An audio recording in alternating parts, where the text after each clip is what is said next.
જે ગુજરાતની ધરતી પર ગાંધી અને સરદારના વિચારોના પાયા નંખાયા ત્યાં દારૂબંધી એક કાયદો નથી પણ અસ્મિતાનો વિષય છે। દાયકાઓથી આ કાયદો કાગળ પર અફલાતૂન અને સજ્જડ છે, પણ બીજી બાજુ રોજે રોજ પકડાતા દારૂના જથ્થા અને બુટલેગરોના નેટવર્કના અહેવાલો પણ અટકતા નથી। ત્યારે આજે સૌથી મોટો સવાલ એ થાય છે કે શું ગુજરાતમાં દારૂબંધી ખરેખર કારગર છે અને સફળ સાબિત થઈ રહી છે કે પછી આ વ્યવસ્થાની કથિત નબળાઈઓ વચ્ચે કાગળ પર રહેલું એક એવું કૌભાંડ બની ગઈ છે જ્યાં નિયમો અને વાસ્તવિકતા વચ્ચે મોટો ફરક દેખાય છે। આ પાસાઓને સમજવા માટે આજે કરી રહ્યા છીએ મહાચર્ચા, જેમાં મારા સહયોગી લખમા અને બંસી ન્યૂઝ રૂમથી જોડાયેલા છે। આ મહાચર્ચાની કરીએ શરૂઆત। ઓવર ટુ યુ બંસી।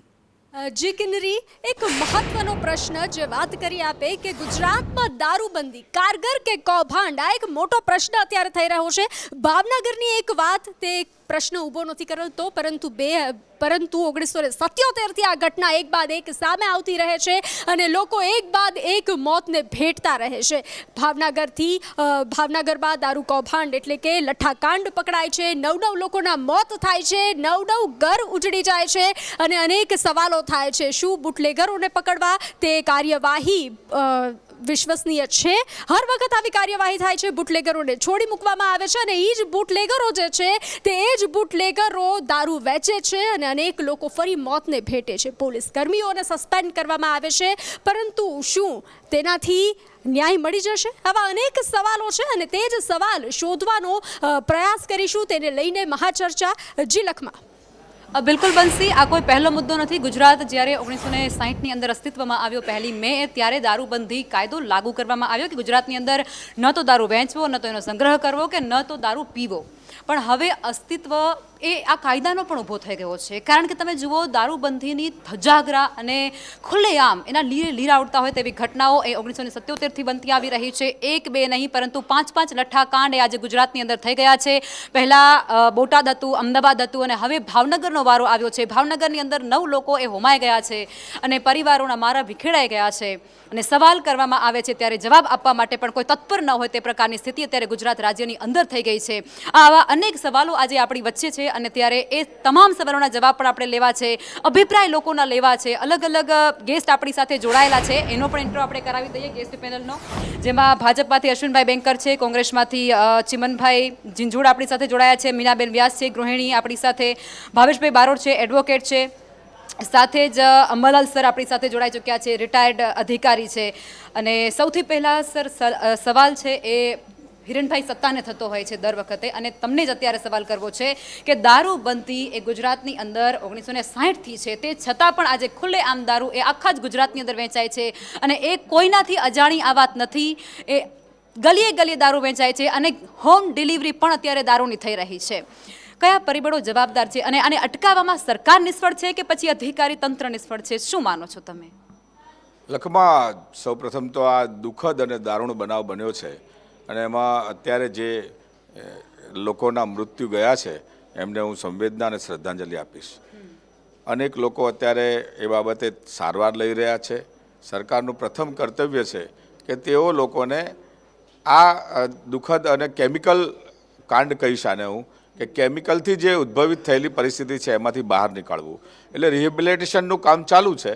પરંતુ આપે કહ્યું એમ કે ચોક્કસથી સૌએ ચિંતા કરવાનો વિષય છે। સૌથી પહેલાં સરકારે ચિંતા કરવી પડે કે ગુજરાતમાં દારૂબંધી છે અને દારૂબંધીના ફાયદા પણ છે। ગુજરાતના વિકાસને વરેલી આ ગુજરાત સરકારમાં અને લોકોના માટે દારૂબંધી જરૂરી છે, સ્વાસ્થ્ય માટે પણ દારૂબંધી જરૂરી છે। દારૂબંધી જરૂરી તો છે, પણ એનો અમલ થવું પણ તો જરૂરી છે ને। એટલે અમલ કરવા માટે સતત પ્રયાસ થાય છે। આપે કહ્યું એમ 1960થી અનેક આવા દારૂના લઠ્ઠો બની જવાના કારણે મૃત્યુ ગયેલા લોકોની યાદી છે આપણી પાસે। ભારતીય જનતા પાર્ટીની સરકાર આવી એ પહેલાં પણ અનેક આવા લઠ્ઠાકાંડ થયા, પરંતુ આની ઉપર ચિંતા કરવા માટે સરકારે સ્ટેટ મોનિટરિંગ સેલ જેવી રચના કરી છે। દારૂ અને જુગાર ઉપર કડક હાથે કામ લેવા માટે પ્રમાણિક અધિકારીઓની નિમણૂક કરી છે અને પ્રયાસ કરે છે। તેમ છતાંય લખમાએ સ્વીકારવું રહ્યું કે નીચે સ્થાનિક પોલીસ તંત્ર કહો કે કંઈક નાના મોટા કોઈ પણ લોકોના રૂપિયા ભરી લેવાની મનસા જે આવા કેમિકલ જેવા પદાર્થોને મોતને ઘાટે, આજે તો આપણે જોયું કે જેણે બનાવ્યું છે એ પણ મૃત્યુ પામ્યો છે. તો એ સ્થિતિમાં અત્યારે આ દુઃખદ ઘટનાઓ બને છે. એના માટે ચોક્કસથી હું કહીશ કે સૌ પ્રથમ જવાબદાર સરકાર છે, સમાજ પણ જવાબદાર છે. સમાજે પણ ચિંતા કરવી પડશે સૌએ આપણે, કારણ કે આવા નવલોહિયા યુવાનોને આ રીતે હોમાઈ જાય એ આપણને પોસાય નહીં. અને એટલા માટે ચોક્કસથી સૌએ સાથે બેસીને ચિંતન કરવું જોઈએ. અને દારૂબંધી એ રાજ્યના હિતમાં છે, મારી બહેનોના હિતમાં છે, નાગરિકોના હિતમાં છે. એટલે દારૂબંધીના કડક અમલ માટે સૌ કટિબદ્ધ થઈએ. પણ હિરેનભાઈ, અહીં શરમજનક બાબત, અશ્વિનભાઈ માફ કરશો, અશ્વિનભાઈ, અત્યારે શરમની વાત એ છે કે દારૂબંધી હોવા છતાં પણ 5 લઠ્ઠાકાંડ થઈ જાય છે. દર વખતે આંકડો એ 50ની ઉપર હોય છે, 150ની આસપાસ પહોંચી જતો હોય છે.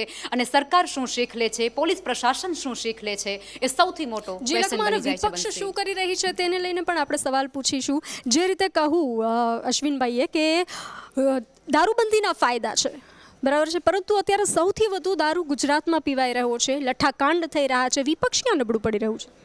વિપક્ષે, હું જ્યારે વિરોધ પક્ષમાં ગાંધીનગર મહાનગરપાલિકામાં હતો ત્યારે અમે જનતા રેડ કરી હતી અને સરકારને ચેતવી હતી કે ભાઈ અહીંયા બોરીજ ગામ જે છે, મિનિસ્ટરો બેસે છે એની પાછળ એ અમે જનતા રેડ કરીને એ વખતે પણ કહ્યું હતું. એના સિવાય અમે હમણાં 2-3 મહિના પહેલાં જ અમારા નેતાઓએ આ દારૂબંધી માટે રાજીનામું પણ માગ્યું છે ગૃહમંત્રીનું, કે ભાઈ ગુજરાતમાં ઠેર ઠેર દારૂ વેચાય છે અને તમે શું કરી રહ્યા છો.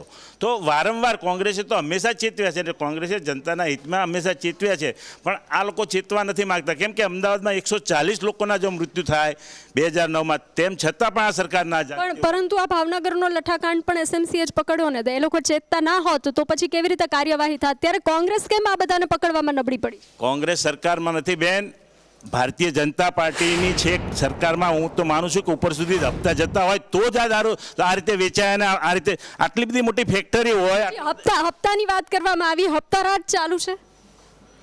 આ જે ઘટના ઘટી છે, એક બુટલેગર છે વિનોદ સોલંકી નામનો, એના ઘરની અંદર એણે આ બનાવવાનો કોશિશ કરી હતી. રઈસ નામના વ્યક્તિએ એક સમાચાર પ્રમાણે 2-1 મહિનાથી ગુજરાતમાં એણે આવી અને આવા કેમિકલયુક્ત, કારણ કે કેમિકલથી એને ફાયદો થતો હશે, તો એક અંગ્રેજી બોટલની દારૂની બોટલમાં કેમિકલ ભરીને પીવડાવે છે. એટલે એક જઘન્ય અપરાધ કર્યો છે. એ કોઈ ફેક્ટરી નથી, એ એક ઘરમાં આ રીતે આ કામ કર્યું છે. અને એને ચોક્કસથી જે સ્થાનિક લોકોએ શોધી કાઢવાની આવશ્યકતા હતી, પરંતુ હવે પણ ચોક્કસથી સ્ટેટ મોનિટરિંગ સેલ એના મૂળ સુધી, એના ફાઇનાન્શિયલ સુધી, એના આંકાઓ સુધી પહોંચીને આને રોકવાની મથામણ કરે છે. અત્યારે હાલ સ્ટેટ મોનિટરિંગ સેલ, એના એસપી શ્રી અને એના ડીઆઈજી શ્રી એ અત્યારે ભાવનગર ખાતે છે. અને બહુ મહા મહેનતે પણ એ લોકો જે રઈસ નામના વ્યક્તિને પકડ્યા છે, એનાથી ઘણા બધા દોર આપણે આવતા દિવસોમાં જોઈ શકશું કે આને નાથવા માટે સરકાર જે કડક કામ કરી રહી છે જોઈ શકીશું. જી, એટલે દારૂબંધી છે, પરંતુ અત્યારે ગુજરાતમાં સૌથી વધુ દારૂબંધી નો અમલ નથી થઈ રહ્યો, પરંતુ દારૂ સૌથી વધુ ગુજરાતમાં પીવાઈ રહ્યો છે. અને ક્યાંક હપ્તા રાજના પણ આક્ષેપ થઈ રહ્યા છે અને ક્યાંક કામગીરીના પણ આક્ષેપ થઈ રહ્યા છે. લખમાં અને બિલકુલ બંસી, આ બધી વસ્તુ જ્યારે થતી હોય ત્યારે એક ગૃહિણી ઉપર શું વીતતું હોય છે, જ્યારે કોઈના ઘરના મોભી છીનવાઈ જતા હોય છે, ત્યારે એક ઘરની પરિસ્થિતિ શું હોય છે, એક ગૃહિણી પાસેથી સમજવું છે. મીનાબેન વ્યાસ આપણી સાથે છે. મીનાબેન, જ્યારે કોઈના પરિવાર ઉજળી જતા હોય, કોઈના મોભી છીનવાઈ જતા હોય, કોઈનો એ ભાઈ હશે, કોઈનો એ દીકરો હશે, કોઈનો એ પિતા હશે, શું એ પરિવારની સ્થિતિ હશે? એના માટે તો કોઈ શબ્દો જ નથી. હું આપના માધ્યમથી આપને અભિનંદન માગું છું કે તમે આ મુદ્દા ઉપર આટલી ચર્ચા કરી રહ્યા છો, સવાલ કરી રહ્યા છો, પરંતુ જવાબ કેટલા સાચા હશે એ ખબર નથી. પરંતુ એક વસ્તુ ચોક્કસ કહીશ કે આ જ્યારે આવી ઘટનાઓ દર વર્ષે, દર 2 વર્ષે જ્યારે મોતની લેવલ સુધી પહોંચે છે, ત્યારે જાગીએ છીએ, ત્યારે આપણે સવાલ કરીએ છીએ. આમાં એક આખી ચેનલ હોતી હોય છે કે જે ચેનલ હોય છે કે જે એણે અત્યારે કહ્યું ને કે ફેક્ટરી હજી બની નથી, એ તો હજુ ઘરમાં ચાલતું, એ ફેક્ટરીને મોટું કારખાનું બનતાની રાહ જોવાની છે આપણે. હજુ કેટલા પરિવારો આમાંથી બરબાદ થશે, કેટલા ઘર ઉજળી જશે, એની રાહ જોવાની છે. કારણ કે આ એક ઘટનાથી આપણે શીખ્યા જ નહીં. આ એક ઘટનાને પછી બીજી ઘટનાને થવા દીધી. આપણે તમામ ગુનાઓમાં આ જ પ્રકારનું વલણ દાખવતા આવ્યા છીએ કે દરેક વખતે કંઈ ને કંઈક મોત જ્યારે આવે, સામે થાય, 1નું થાય, 9નું થાય, 10નું થાય, ત્યારે પહેલાં બી એક કાંડ થયો હતો જેમાં આંખો જતી રહી હતી. આટલી હદ સુધીની જ્યારે ઘટનાઓ ઘટતી હોય અને ત્યાં સુધી પ્રશાસન આ બાબતમાં ખાલી કમિટીઓ બનાવી રાખે, હજુ અમે એને પકડીશું આવું થાય જ છે કેમ? કયા લોકો એ વસ્તુ પણ યાદ કરીએ કે જ્યારે લઠ્ઠાકાંડ થાય છે ત્યારે આંકડો એ 150 થી ઉપર હોય છે અને ઓછામાં ઓછું 45 હતો જ્યારે બોટાદમાં થયું ત્યારે. બિલકુલ. અને પરિવારોનું શું આમાં શું થશે કે વિપક્ષ છે એ સવાલ કરશે, એકબીજા સામે આક્ષેપોને આરોપો થશે, થોડા સમયમાં ભૂલાઈ જશે, 6 મહિના થશે, બીજી ઘટના ઘટશે, કેટલાય પરિવારો બરબાદ થશે. કેટલી ગૃહિણીઓ કે મારી જેવી કેટલી ગૃહિણીઓ હશે કે જેનું ઘર હશે, જે સંબંધો હશે, જે એ બધું તૂટી જશે. એટલે કમાનાર વ્યક્તિ જ આખો જતો રહે તો તમે વિચારી શકો છો કે પરિવાર કઈ રીતે ચાલતો હશે. એટલે વસ્તુ એ છે કે આ ઘટનાઓને આઝાદી ક્યારે મળશે? આપણે હમણાં જ 15મી ઓગસ્ટે આઝાદીની વાત કરી, પણ આવી બધી ઘટનાઓને આવા ગુનાઓથી પહેલાં તો સામાન્ય જીવન મળે એ જ બહુ મોટી વસ્તુ થઈ જાય આપણા માટે, કે આપણને સુખ સ્વાસ્થ્ય જીવન શૈલી જે છે એ સામાન્ય જો આપણને મળે તો આપણે કહી શકીએ કે આપણે 15મી ઓગસ્ટ ઉજવીએ છીએ. બાકી જો આવી જ ઘટનાઓ મારે ક્યાંક બહાર જવું હોય ને તો મારે મારા બાળક સાથે બહાર જવું હોય તો મને બીક લાગે કે કંઈક ઝૂલો પડી તો નહીં જાય. બરાબર છે. એટલે ક્યારે શું ઘટના ઘટશે, મારા બાળકને હું કોચિંગ ક્લાસમાં મોકલું તો મને બીક લાગે કે એમાં ક્યાંક આગજની તો નહીં થઈ જાય, તો મારે કરવાનું શું? બાળકને હું ક્યાંય છૂટું મૂકી નથી શકતી કે મારા પરિવારના લોકો બહાર જાય અને આવા લઠ્ઠાકાંડો થાય અને આવી રીતે આપણે પરિવાર. એટલે આ મીનાબેન એક ગૃહિણી તરીકે કહી રહ્યા છે કે કઈ પ્રકારની સ્થિતિ ગુજરાતની છે અને ગુજરાતમાં અત્યારે અમે સેફ છીએ એ કહેવું પણ એમના માટે મુશ્કેલ બની ગયું છે. બંસી જી, અને કાયદો સર્વોપરી છે લખમાં, એટલે કાયદાને લઈને આપણે પ્રશ્ન કરવો ખૂબ જરૂરી છે. અત્યારે દારૂબંધીને લઈ અને સૌથી મોટો પડકાર શું છે અને શું દારૂબંધીનો આ કાયદો છે તેનો ખરેખર ગુજરાતમાં અમલ થઈ રહ્યો છે? 1% અમલ થઈ નથી રહ્યો. ક્યાંય પણ જાઓ તો દૂધ ક્યાંક ખલાસ થઈ ગયું હશે, ક્યાંક પડીકા નહીં મળે, પણ દારૂ છે એ તમને અવેલેબલ 24 કલાક મળે છે. એ આપણા માટે ખૂબ જ દુઃખની વાત છે. કાગળ ઉપર કાયદો છે, ઇમ્પ્લિમેન્ટ કર્યો છે, કાયદામાં સુધારા કર્યા છે, 302 કલમો લગાવવામાં આવી છે, જેમાં લાઈફ સજાની જોગવાઈ છે, ડેથ ક્લેમની જોગવાઈ છે.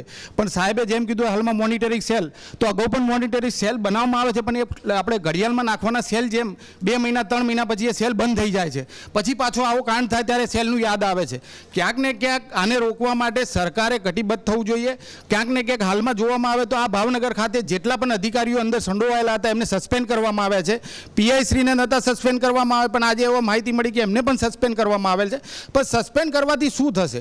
ક્યાંક ને ક્યાંક આ દારૂનો ધંધો કરવાવાળાએ કેમ મિલાવટ કરી, તો ક્યાંક એનું ભરણ, હું માનું છું ત્યાં સુધી એને ભરણ ઓછું પડતું હોય કે પોતે કમાઈને એટલા પોલીસને નહીં આપી શકતો હોય. દરેક પોલીસ સ્ટેશનમાં આપણે જાણીએ છીએ એમ વહીવટદારો હોય છે, દરેક પોલીસ સ્ટેશનમાં એક વહીવટ ચાલતો હોય છે.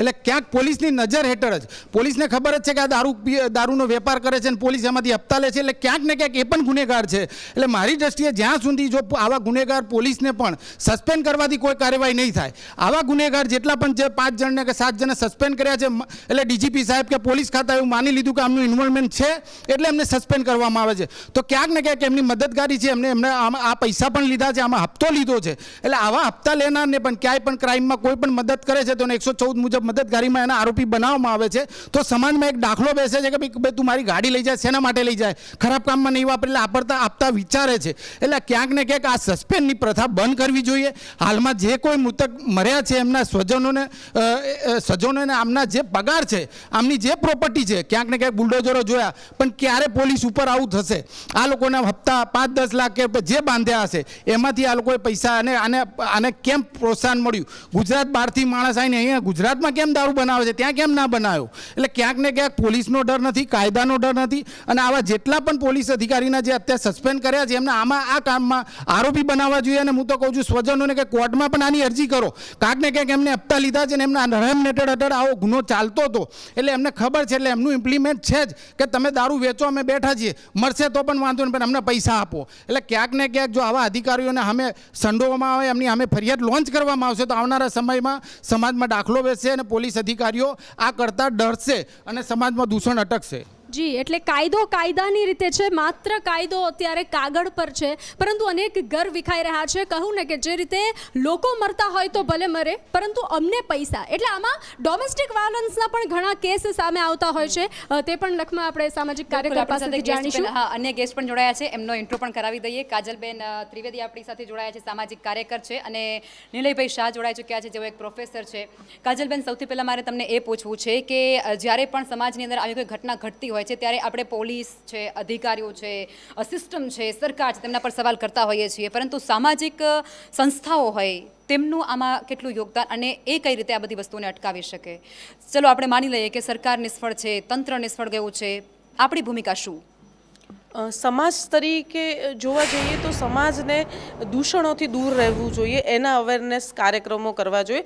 સંસ્થાઓ એવા અવેરનેસ કાર્યક્રમો કરે છે, પણ સામે જ જો દૂષણો સામેથી આવે અથવા તો એને પ્રોત્સાહન આપવામાં આવે ત્યારે સમાજની અંદર, સમાજમાં રહેતા અગ્રણીઓ, સમાજસેવી સંસ્થાઓ જે મોટા નામથી ચાલતા હોય અને જે એવું કહે કે હું દારૂ નથી પીતો, એને પણ સાંજે ચેસ કરતા જોવા મળે છે. એ સત્ય હકીકત છે. પણ આપણે એ બધી વસ્તુઓને નકારી કાઢીએ. આપણે એવું કહીએ છીએ કે ગુજરાતમાં દારૂબંધી છે, આપણે આપણા બાળકોને એવું શીખવાડીએ છીએ, ચોપડીમાં પણ એવું લખીએ છીએ, પણ બાળક જ્યારે ઘરે જાય ત્યારે એના પિતા એની સામે જ 2 પેક બનાવીને પીતા હોય છે, ત્યારે એ બાળક ઉપર માનસિક શું અસર પડે છે? એ જ સ્ત્રી પાસે જ્યારે પૈસા એ પોતે પણ કમાઈને લાવે છે, તો પુરુષ જે છે એના પૈસામાંથી એ દારૂ પીવે છે, અને એ સ્ત્રી એ ક્યાંક કામ કરીને આવે છે અને એના પૈસામાંથી એ બાળકને ભણાવે છે અને પોતાનું ગુજરાન ચલાવે છે. એની અંદર એ બાળક એની માને, મતલબ પૈસા નથી મળતા અથવા તો એ માણસ બીજે દિવસે કામે નથી ગયો, એને તો એ દારૂ માટે, પીવા માટે એની સ્ત્રીને મારે છે,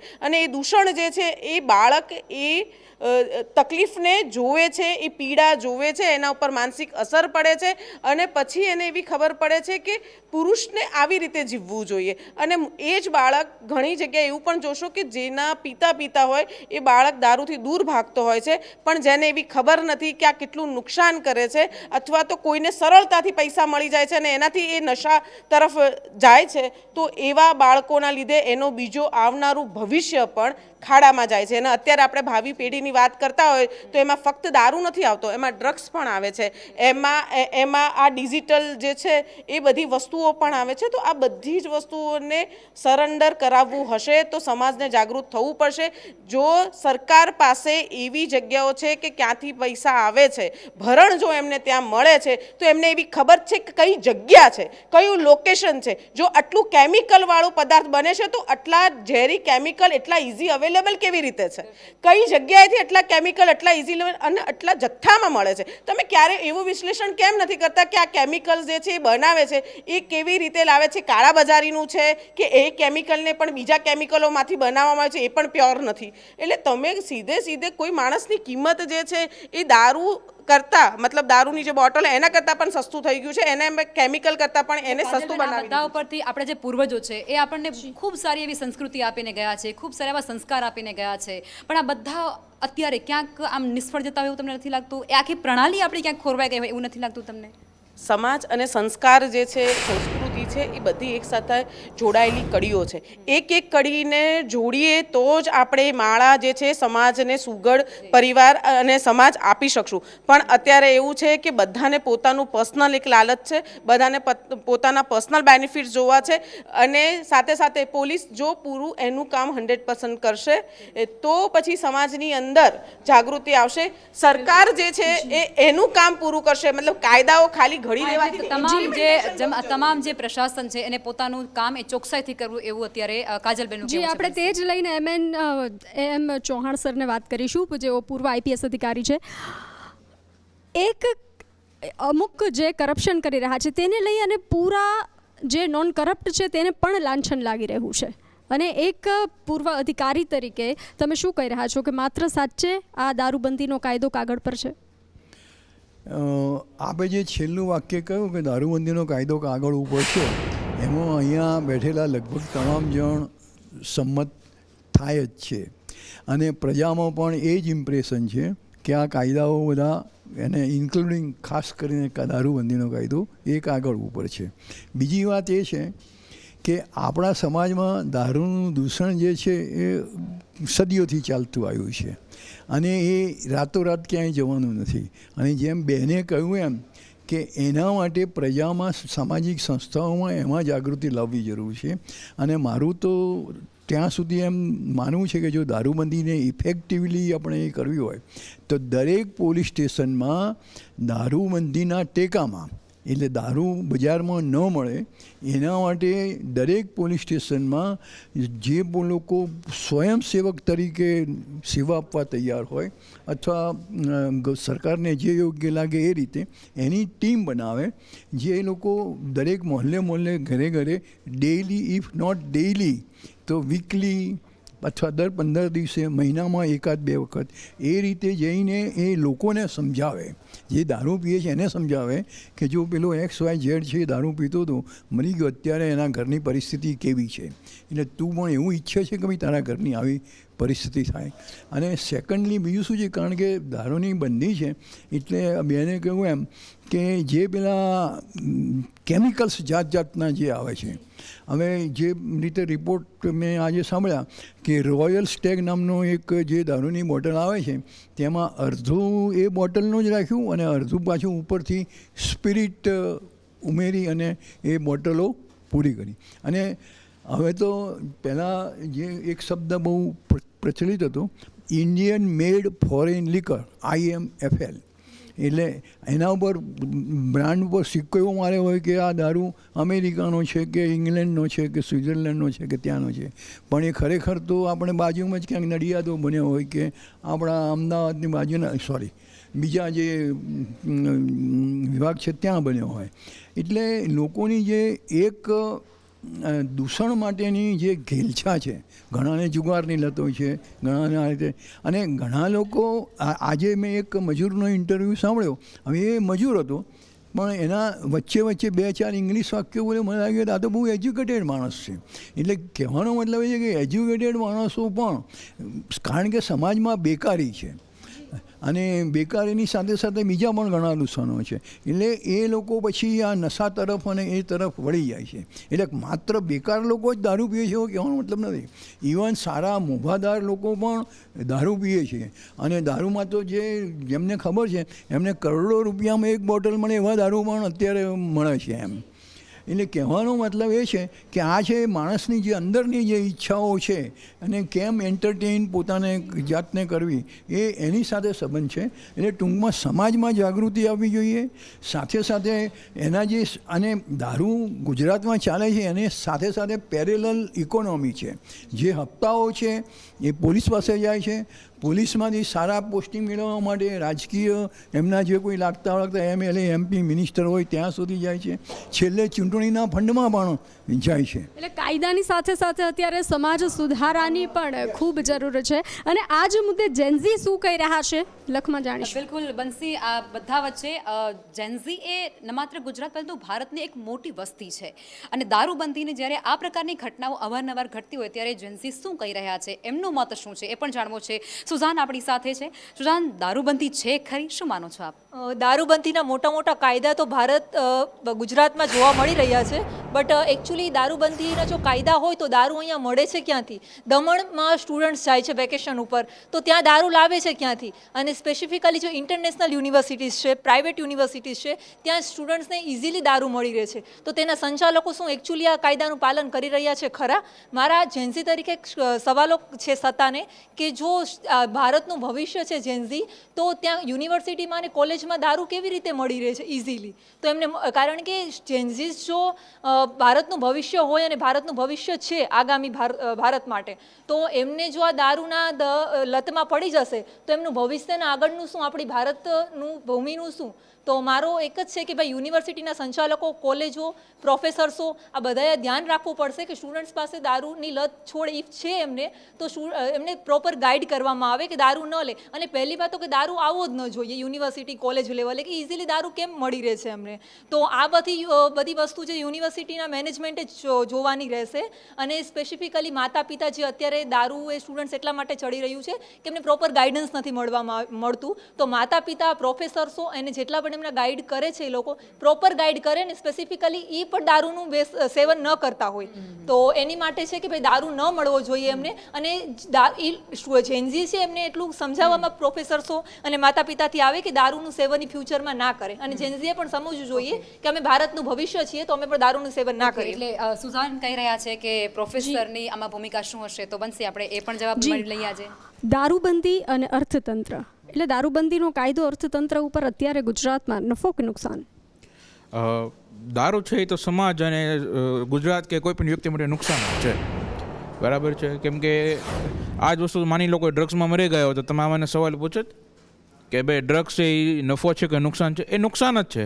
કોઈ પણ જાતનું વ્યસન છે એ સમાજ માટે, કોઈ પણ વિદ્યાર્થી માટે કે કોઈ પણ અર્થતંત્ર માટે નુકસાન જ છે, એમાંથી ક્યારેય ફાયદો થતો નથી, બરાબર છે. આજે તમે એવું કહો કે ભાઈ નફો કે નુકસાન, એમ તો નફો ક્યારે થાય સમાજ માટે કે જો આપણે દારૂબંધી જે બેન કરેલો છે દારૂને હટાવી દઈએ તો એવી જ રીતે કોઈ ડ્રગ્સથી મરી જશે તો આપણે શું ડ્રગ્સ પર છૂટ આપી દઈશું?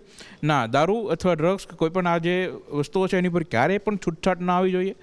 કેમ કે જ્યારે છૂટછાટ મળે છે કે આવી રીતે મળે છે, કાયદાનું પાલન થતું નથી ત્યારે જ આવી કોઈ વસ્તુ કોઈના હાથમાં આવે છે, બરાબર છે.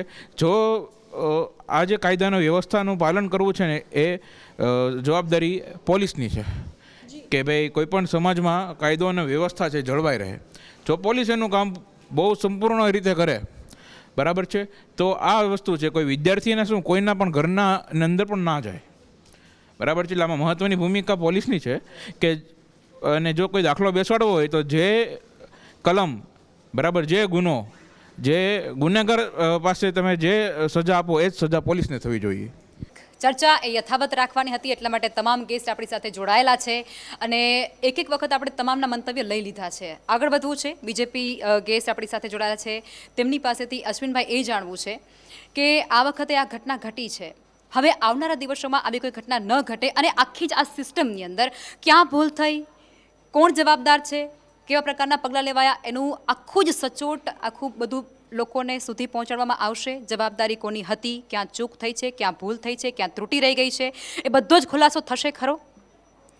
લખમા, આ જે બનાવ બન્યો છે એ બનાવમાંથી સૌએ શીખ તો લેવી જ પડે. અને સરકારની જ્યાં સુધી વાત છે ત્યાં સુધી ગઈકાલે પણ એસએમસીના એસપી શ્રી મયુર ચાવડાજીએ જે પ્રેસ કોન્ફરન્સ કરી છે એમાં બધું જ કહ્યું છે કે એના તમામ મૂળ સુધી પહોંચીશું અને એ બધી ડિટેલ સરકારના માધ્યમથી પત્રકારો સમક્ષ આવશે. એટલે આવશે અને આ ઘટનામાં ચોક્કસથી જે પણ કલ્પિત હશે, જે લોકો છે બધાને કડક હાથે કામ થશે. પરંતુ એક વાત ચોક્કસ છે, અનેક સમયથી એક આ દૂષણ, વ્યસનનું દૂષણ એ બધાને ભરખી જાય છે. અને જેનજી આપણે જેને કહીએ છીએ, હમણાં આજે ખૂબ સરસ આપણે ચર્ચા છેડી છે, તો આત્મચિંતન કરવું પડે. સરકારના માધ્યમથી સરકારે જવાબદારી નિભાવવી પડે, આ પહેલી વાત, અને કરશે. પરંતુ સમાજે પણ જાગૃત થવું પડશે. હું મા બાપ છું તો મારા દીકરા દીકરી પણ શું કરે છે એનું મારે સતત ધ્યાન રાખવું પડશે. કારણ કે વિકાસના દોરની અંદર એવો વિકાસ ના થાય કે આપણા યુવાધન બરબાદ થાય.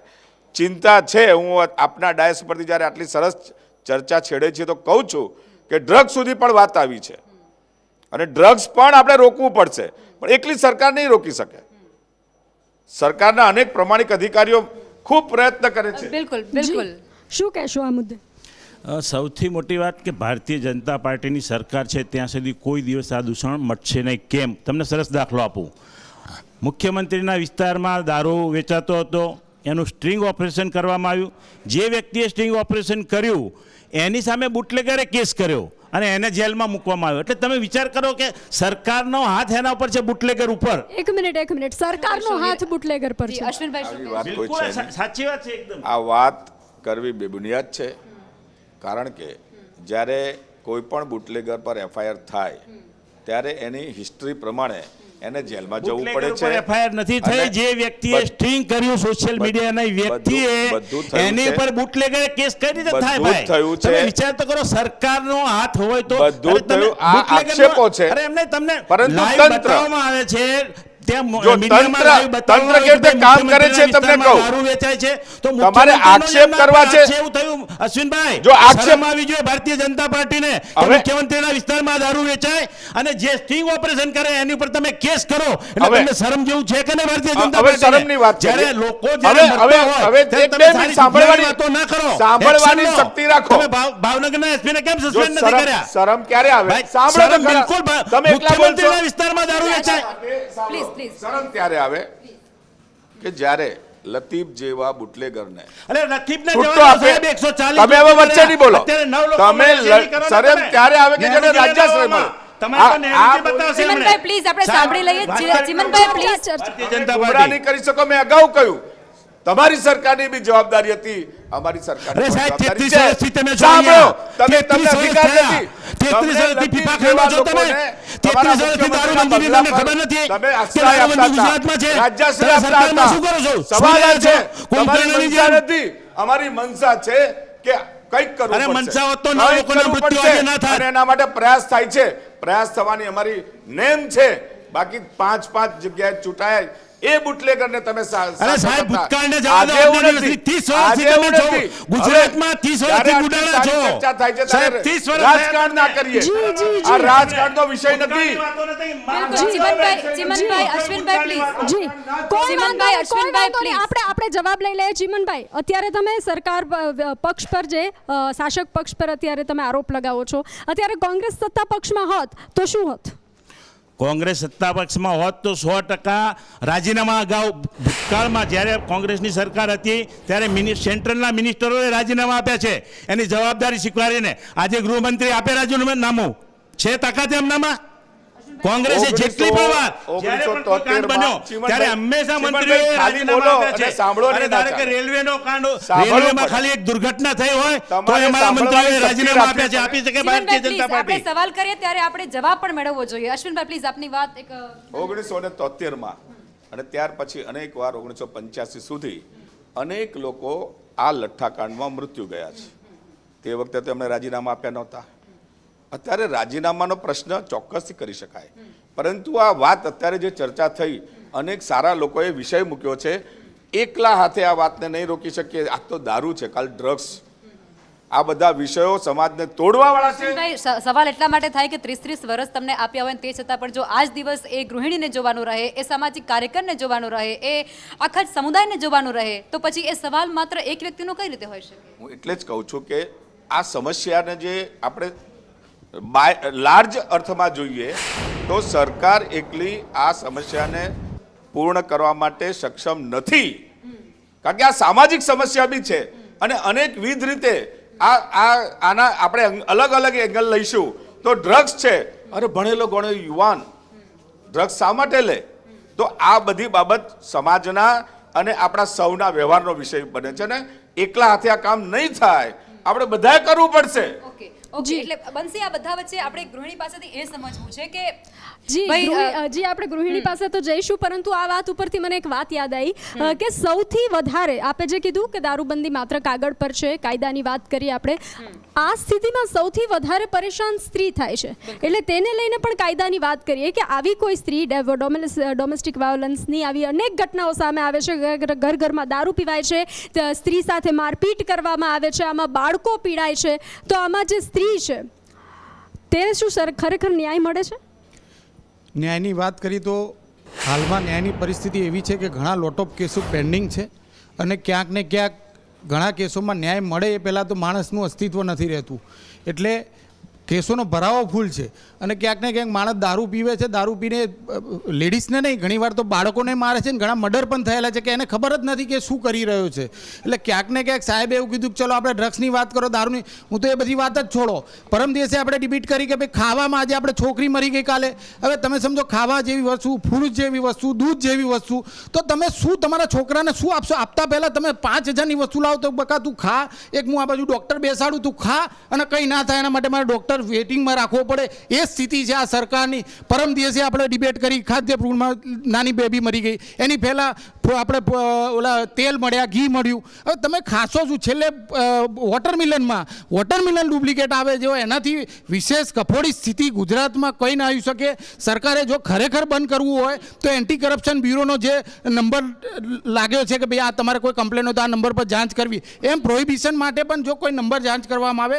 કાલે જ એક મીડિયાકર્મીએ ચાંદખેડામાં ડ્રાઈવ કરી અને એમાં પોલીસ જે 112ની આવી એમને એવું કીધું હું ફરિયાદી નહીં બનું. એ તો ફરિયાદી એની પહેલાં અઠવાડિયા પહેલાં એક ફરિયાદી બન્યો હતો તો એ બુટલેગર છૂટ્યા પછી એના હાથ પગ તોડી નાખે છે. તો ક્યાંક ને ક્યાંક ફરિયાદી પોલીસે બનવું જોઈએ ને આવું એક નંબર જાહેર કરવો જોઈએ કે તમારે કોઈ પણ કમ્પ્લેન હોય ઇમિડિયેટલી એક્શન થાય તો આ દારૂ બંધ થશે. તમે જો એન્ટી કરપ્શનની જો લાઈન જાહેર કરી શકો તો એટલે લખમાં આવા કિસ્સામાં સૌથી વધારે ગૃહિણી હેરાન થાય છે, કાં તો પોતાનો વ્યક્તિ ગુમાવે છે આવા લઠ્ઠાકાંડમાં અને કાં મારપીટનો શિકાર બને છે.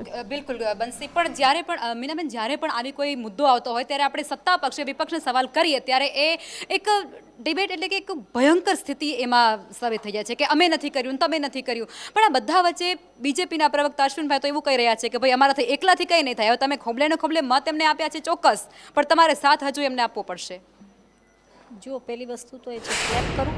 પ્રેઝન્ટેશન એટલું સરસ થયું ને બંને સાઈડથી, આક્ષેપો ને આરોપો થઈને કે જેનાથી એમ થશે કે હમણાં જ આ બીજી જ મિનિટે પ્રોબ્લેમો સોલ્વ થઈ જવાના છે એવું લાગે છે. સ્ત્રીને ક્યાં ક્યાં શું ભોગવવું પડે છે એ આ રાજકારણીઓને નહીં ખબર પડે. એને ઘર ચલાવવાનું છે, એને એના બાળકો મોટા કરવાના છે, એને એ સામાન્ય પરિવાર જુઓ.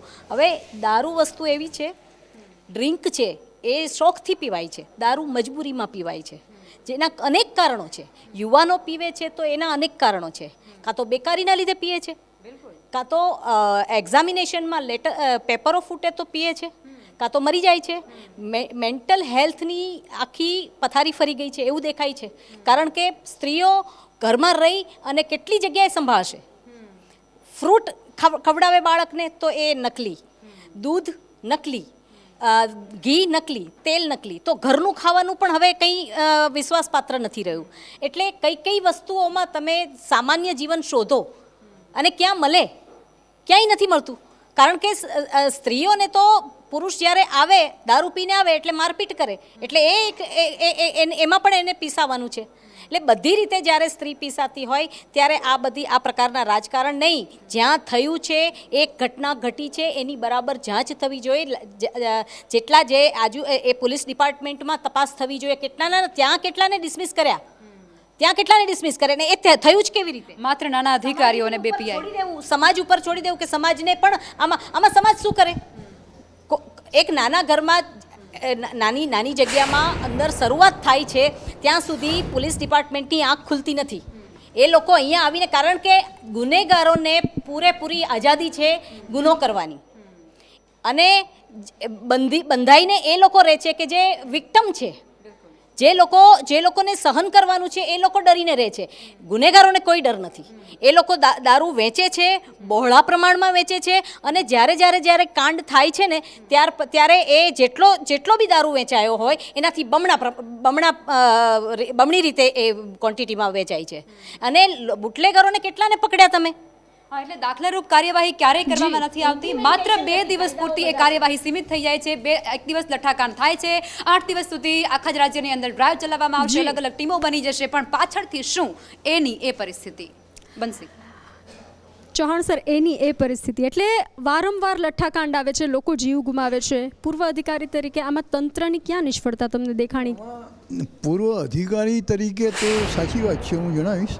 પણ મને ખ્યાલ છે ત્યાં સુધી van I was growing up, જ્યારે હું 4, 5, 6 વર્ષનો હતો ને હું જોતું હતું તો એવરી અધર પર્સન, પર્ટિક્યુલરલી પુરુષોમાં દરેક જણ એવરીબડી વોઝ સ્મોકિંગ. એ વખતે બીડીઓ ઘણી બધી હતી, સિગારેટો તો પછીથી આવી. પણ અને ધીમે ધીમે જેમ લોકોમાં જાગૃતિ આવી, સરકારે પણ બહુ એમાં ભાગ ભજવ્યો. એટલે અત્યારે સ્મોકિંગ ઓલમોસ્ટ 2-5% જ થઈ ગયું છે, જે એક જમાનામાં યુ કેન સે કે 90% સુધી હતું. એટલે that I am observing throughout my એજ.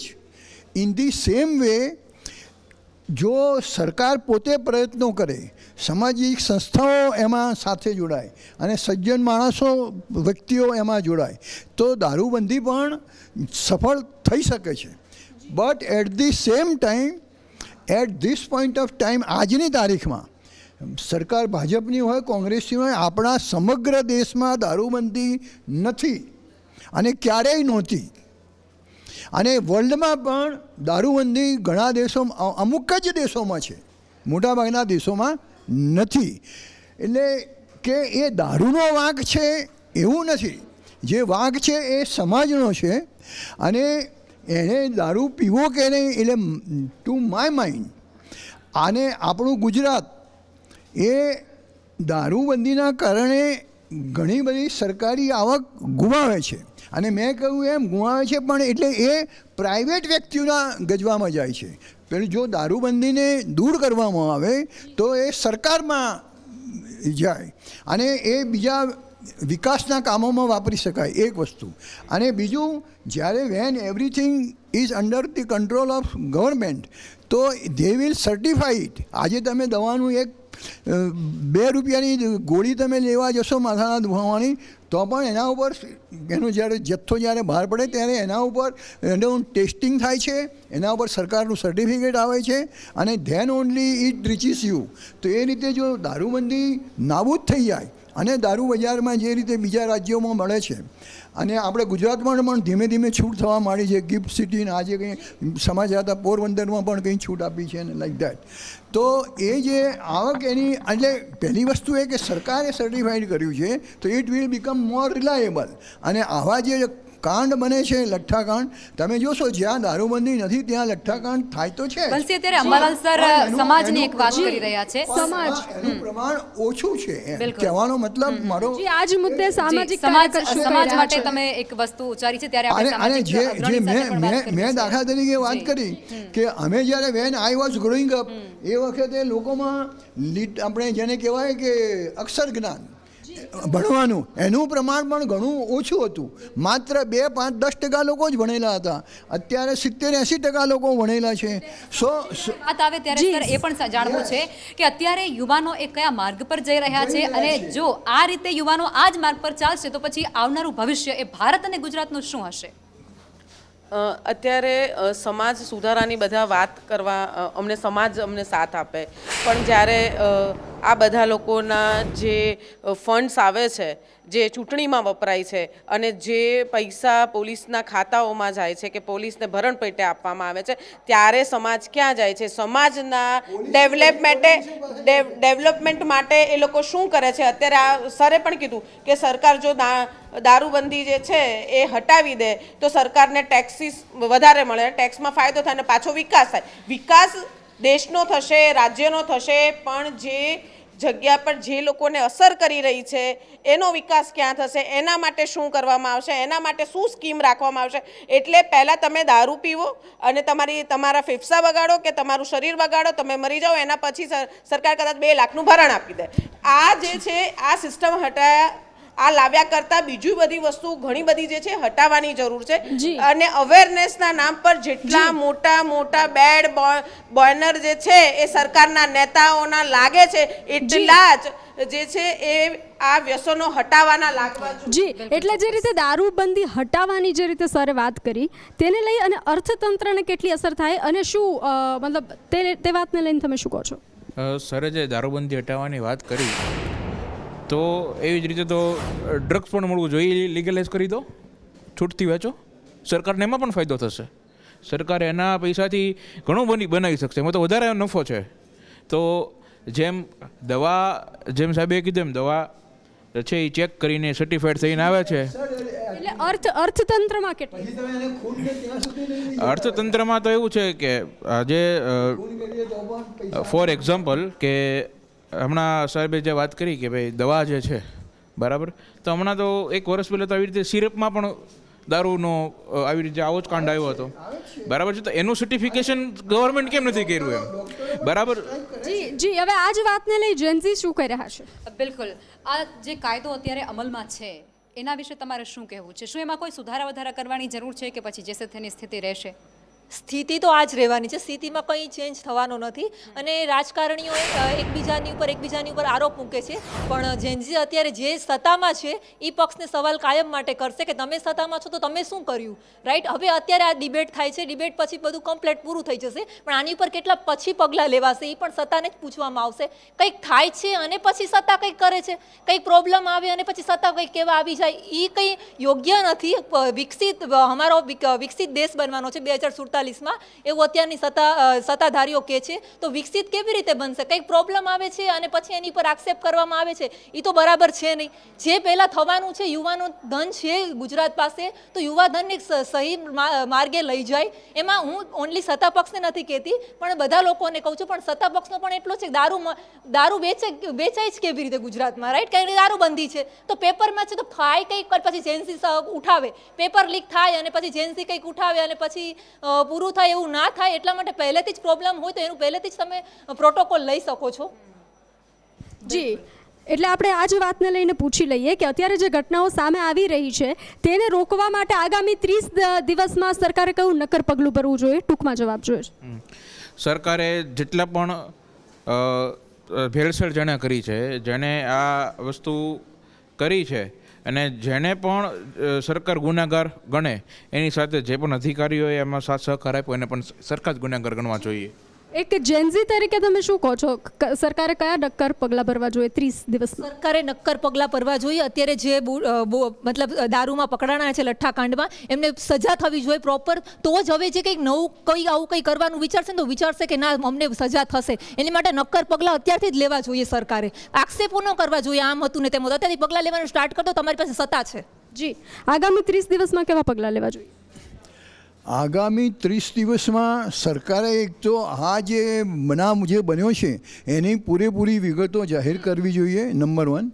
અને નંબર 2, જે સાહેબે જે કહ્યું કે જો એમાં પોલીસ સાથે ભળેલી હોય તો જે લોકો પોલીસના એમાં ભળેલા સંકળાયેલા છે તો એમને પણ સાથે એમની મદદગારીમાં એમને પણ સજા થવી જોઈએ. They should also B made accused અને કેસીસ એમની સામે પણ ચાલવા જોઈએ. અને છેલ્લે નંબર 3, પ્રજાએ પણ જાગૃત થવાની જરૂર છે. અત્યારે જૈનજીએ પોતે જાતે આગળ આવીને આખા દેશની જવાબદારી પોતાને લીધી છે, તો એ રીતે એ લોકો આવા કામોમાં જી સમયનો અભાવ છે. આગામી 30 દિવસમાં કયા નક્કર પગલાં તમારા મતે? પહેલાં તો જેટલા બાતમીદારો એમને બીજી નાની મોટી બાતમીઓ આપતા હોય છે એ લોકો પાસેથી આવા જેટલી જગ્યાએ આવા ભઠ્ઠીઓ ચાલે છે એનો ડેટા અને રિપોર્ટ કાઢીને એ બધાને કોચેને સજા કરે અને પકડો. અને બીજી મોટી વસ્તુ કે જેટલા કેમિકલ્સ આની અંદર પકડાયા છે એ કોણ બનાવે છે. સમયનો અભાવ છે, આવું છું. કાયદાકીય રીતે આગામી 30 દિવસમાં કયા પગલાં નક્કર લેવા જોઈએ? જો સરકાર આને સ્ટોપ કરવો, સૌથી પહેલાં ટોલ ફ્રી નંબર જાહેર કરવો જોઈએ અને ફરિયાદી પોતે પોલીસ બને, કારણ કે કોઈ પણ બુટલેગરની સામે કોઈ પ્રજા ફરિયાદી નહીં બને, કારણ કે એની ઉપર હુમલો થાય. એટલે પોલીસ ફરિયાદી બને તો જ આનું અમલીકરણ થશે અને તાત્કાલિક ધોરણે આ એફઆઈઆરમાં જે પોલીસવાળા જે સંડોવાયેલા છે જેમને પોલીસ ફરિયાદી બને તે પણ લઈ શકાય. તમારા મતે 30 દિવસમાં ખાલી આ કાંડ થયો અને એની જાંચ થાય ને એની શ્યોરિટી એવી આપો કે જેટલી જગ્યાએ દારૂ ડ્રગ્સ વેચાય છે એ બધું જ પકડાવવું જોઈએ, બધું જ બંધ થવું જોઈએ. એ તરફ સ્ટેપ લેવા જોઈએ, તો જ જનતાને કંઈક કામ લાગશે. વિપક્ષ તરીકે આગામી 30 દિવસમાં કયા પ્રકારની કાર્યવાહી ઈચ્છો છો? છે તો કાલથી જ બંધ થઈ જાય.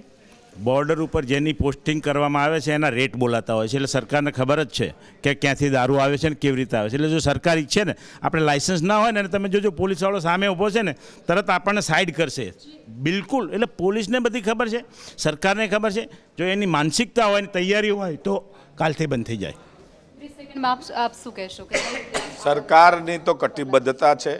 સ્ટેટ મોનિટરિંગ સેલમાં પ્રમાણિક અધિકારીઓ મૂકવામાં આવ્યા છે, એની ઉપર કોઈ આંગળી કરી શકે એમ નથી અને એમને છૂટો દોર આપ્યો છે. એમણે કહ્યું છે જે પણ લોકો ગુનેગાર હશે, ઇવન પોલીસના કર્મચારીઓ, તો પણ એ જાહેર કરવામાં આવશે અને કાયદાકીય કાર્યવાહી કરવામાં આવશે. સવાલ એ છે, જૈનજી માટેનો બહુ મોટો ચિંતાનો વિષય છે કે યુવા ભારત એ કોઈ અલગ માર્ગે ના જાય, એની આપણે સૌ ચિંતા કરીએ.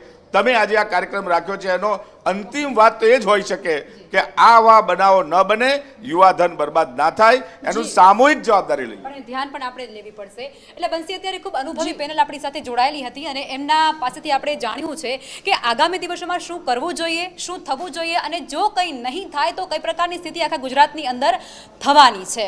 હવે સત્તા પક્ષ પણ આપણી સાથે હતા એટલે એમણે ક્યારેક સાંભળી પણ લીધું હશે કે આગામી સમયમાં એમને શું પગલાં ભરવાના છે. હવે આવો દોર બીજી વખત ગુજરાત રાજ્યની અંદર ન આવે અને આવો કોઈ લઠાકાર ન થાય, જિંદગીઓ ન હોમાય એવી આશા અને અપેક્ષા સાથે આજે આ ચર્ચા અહીંયા પૂરી કરીશું. નમસ્કાર.